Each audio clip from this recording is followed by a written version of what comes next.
اللہ رب العالمین والعاقبۃ للمتقین والصلاة والسلام علی سید الانبیاء والمرسلین وعلی آلہ الطیبین واصحابہ الطاہرین اما بعد اعوذ باللہ من الشیطان الرجیم بسم اللہ الرحمن الرحیم وکأی من آیۃ فی السماوات والارض یمرون علیہا وہم عنہا معرضون وما یؤمن اکثرهم باللہ الا وهم مشرکون افامنوا ان تأتیہم غاشیۃ من عذاب اللہ او تأتیہم الساعۃ بغتۃ وہم لا یشعرون قل ھذہ سبیلی ادعو الی اللہ علی بصیرۃ انا ومن اتبعنی وسبحان اللہ وما انا من المشرکین صدق اللہ العظیم۔ ان اللہ وملائکتہ یصلون علی النبی یا ایھا الذین آمنوا صلوا علیہ وسلموا تسلیما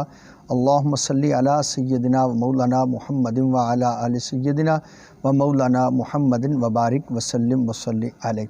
تفسیر نور القرآن سورہ یوسف آیت نمبر 105، 106، 107 اور آیت نمبر 108 ہمارے آج کے درس شریف کا موضوع ہے۔ حضرت سیدنا یوسف علیہ السلام کی زندگی کا ایک اہم واقعہ جسے قرآن مقدس نے احسن القصص کے نام سے یاد کیا ہے، بیان کیا جا رہا ہے۔ آئیے پہلے قرآنی الفاظ اور ان کا ترجمہ اور پھر حضور فرید العصر بابا جی پیر ابو نصر منظور احمد شاہ صاحب رحمہ اللہ تعالی آپ ان آیات کے تحت جو فرماتے ہیں اس کو پڑھنے کی سعادت حاصل کریں گے۔ اعوذ باللہ من الشیطان الرجیم بسم اللہ الرحمن الرحیم وکأی من آیۃ فی السماوات والارض یمرون علیہا وہم عنہا معرضون، اور کتنی ہی نشانیاں ہیں آسمانوں اور زمین میں، اکثر لوگ ان پر گزرتے ہیں اور روگردانی کرنے والے ہوتے ہیں۔ وما یؤمن اکثرهم باللہ الا وہم مشرکون، اور ان میں اکثر وہ ہیں جو کہ اللہ پر ایمان نہیں لاتے مگر شرک کرتے ہوئے۔ افامنوا ان تأتیہم غاشیۃ من عذاب اللہ او تأتیہم الساعۃ بغتۃ وہم لا یشعرون، کیا وہ بے خوف ہو گئے ہیں کہ انہیں اللہ کا عذاب گھیر لے یا ان پر اچانک قیامت آ جائے اور وہ انہیں خبر ہی نہ ہو۔ قل ھذہ سبیلی ادعو الی اللہ علی بصیرۃ انا ومن اتبعنی وسبحان اللہ وما انا من المشرکین، آپ کہہ دیجئے یہ میری راہ ہے، میں اللہ کی طرف بلاتا ہوں، میں اور جو میرے قدموں پر چلیں اللہ پاک ذات ہے اور میں مشرکین سے نہیں۔ حضور فرید العصر رحمۃ اللہ تعالی علیہ ان آیات کے تحت کچھ یوں بیان فرماتے ہیں۔ اس آیہ مبارکہ میں کفار کی ہٹ درمی کا ذکر فرمایا گیا ہے کہ یہ لوگ دن رات ہزاروں آسمانی اور زمینی کمالات الہیہ کا نظارہ کرتے ہیں مگر ضدی ہیں، ہٹ دھرمی حضور صلی اللہ علیہ وسلم ہٹ دھرم ہے۔ حضور صلی اللہ علیہ وآلہ وسلم سے فرمایا جا رہا ہے، اے محبوب کریم صلی اللہ علیہ وسلم، اگر یہ لوگ آپ کی نبوت کے قائل نہیں ہوتے، آپ کے کمالات کو نظر انداز کرتے ہیں، جادو کہتے ہیں تو تعجب نہیں، آپ تو اللہ تعالیٰ کی زبردست دلیل ہیں جس سے انکار کوئی عقل مند انسان نہیں کر سکتا۔ یہ بیوقوف ہیں جو منکر ہو رہے ہیں، اگر کچھ لوگ ایمان لاتے بھی ہیں تو ساتھ ہی شرک کی ملاوٹ بھی کر دیتے ہیں۔ عیسائی خدا کو وحدہ لا شریک کہتے ہیں مگر عیسیٰ علیہ السلام کو اس کا بیٹا مانتے ہیں۔ یہودی خدا کو وحدہ لا شریک کہتے ہیں مگر عزیر علیہ السلام کو اس کا بیٹا کہتے ہیں۔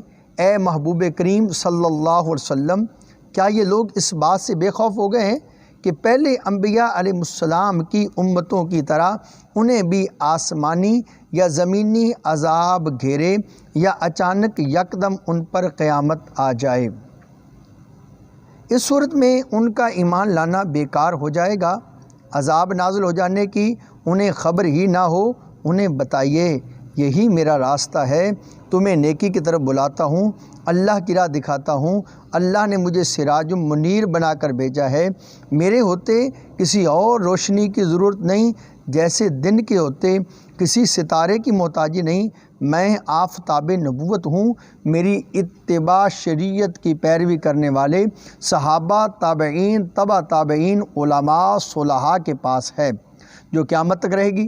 محبوب انہیں بتائیے اسلام ہی سیدھی راہ ہے، نجات کا راستہ یہی ہے۔ اے محبوب کریم صلی اللہ علیہ وسلم، آپ بتا دیجئے اللہ ہی کو پاکیزگی ہے، اسی کو رفعت و عظمت ہے، اور وہ پاک ہے، منزہ ہے، اور میں مشرکین سے نہیں۔ محبوب انہیں بتا دیں میری دعوت کسی معمولی سرسری نظر پر مبنی نہیں، وہ پوری بصیرت، عقل و حکمت کا ثمر ہے۔ اس دعوت میں حضور صلی اللہ علیہ وسلم نے اپنے متبعین کو بھی شامل فرمایا۔ حضرت ابن عباس رضی اللہ تعالیٰ عنہ فرماتے ہیں اس سے مراد صحابہ کرام ہیں۔ حضرت عبداللہ ابن مسعود رضی اللہ تعالیٰ عنہ فرماتے ہیں حضور صلی اللہ علیہ وسلم کے صحابہ اس امت کے بہترین افراد ہیں جن کے قلوب پاک ہیں اور علم گہرا ہے۔ اللہ نے انہیں اپنے محبوب کی صحبت کے لیے منتخب فرما لیا ہے، انہی کی عادات طیبات کو سیکھو۔ من اتبعنی کا یہ معنی بھی ہو سکتا ہے کہ یہ دعوت ہر اس شخص کے لیے ہے جو حضور صلی اللہ علیہ وسلم کی اتباع کا دعویٰ کرے۔ اس پر لازم ہے کہ آپ کی دعوت کو عام کرے، پھیلائے۔ آیت مبارک کے آخر میں فرمایا میں مشرکین سے نہیں، میری تعلیم و تربیت، اخلاق و عادات میں شرک ذرہ بھر بھی نہیں۔ اسلام توحید ہی توحید ہے۔ محبوب انہیں بتا دیجئے اللہ پر ایمان لانے کی دعوت دیتے رہنا میرا مشن ہے۔ اس دعوت کے میرے پاس بے شمار دلائل ہیں، یہی دعوت حق ہے۔ ہی سبیلی سے مراد سنتی ہے۔ آیہ کریمہ کے آغاز میں زمین و آسمان کے نشانات قدرت کو غور و فکر سے دیکھنے کی طرف توجہ دلائی گئی ہے۔ کسی چیز کا محض دیکھنا تو جانوروں کو بھی حاصل ہے، عقل و فکر سمجھ سے غور کرنا انسانی معرفت ہے۔ دعا ہے اللہ تعالیٰ نور قرآن سے ہمیں اپنے سینوں کو منور کرنے کی توفیق عطا فرمائے۔ وصلی اللہ تعالیٰ علی حبیب سیدنا محمد وعلی آلہ واصحابہ بعدد خلقہ وبارک وسلم۔